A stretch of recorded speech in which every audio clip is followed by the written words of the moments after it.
This morning, we are going beyond the headlines about a church group that came to Portland earlier this summer. Its ministries focus on young children. Child Evangelism Fellowship, known as Good News Clubs, also conducts after-school programs. So we do teach about sin. We're not nasty. We're not high pressure. We're not negative. But we teach what the Bible teaches, that every human being is a sinner in need of a Savior. Opponents claim the group is using scary and misleading tactics to recruit children as young as 5 years old. Joining us right now is Joseph Landine. He is here in the studio, and he used to teach one of these groups. Thanks for being here, Joseph, first of all. And what's your reaction to hearing that?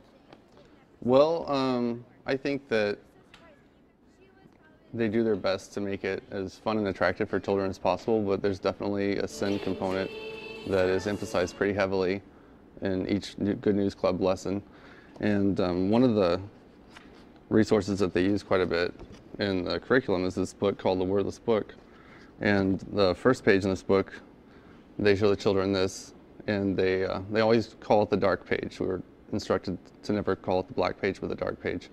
And they tell children that they're born into sin and intrinsically flawed. And basically it's the Christian teaching of original sin, which is also taught in the Roman Catholic Church. But it's definitely a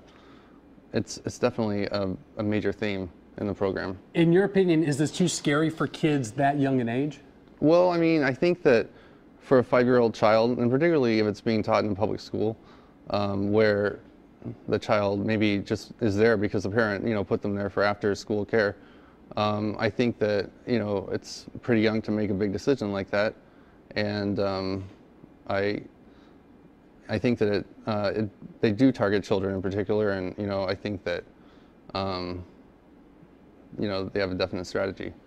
Can parents sit in on these teachings? Yeah, absolutely. They're not doing this behind closed doors or anything. What was the last straw for you to leave? Well, I kind of left gradually, but I guess I would say that probably the Bible that I was presented in church, the Bible's a lot more complex than maybe one church or denomination would have you think. And these children are not getting a comprehensive, comparative view of the Bible. They're getting a certain fundamentalist doctrine that's being taught to them. Interesting view. Joseph Landine, thanks for joining us this morning.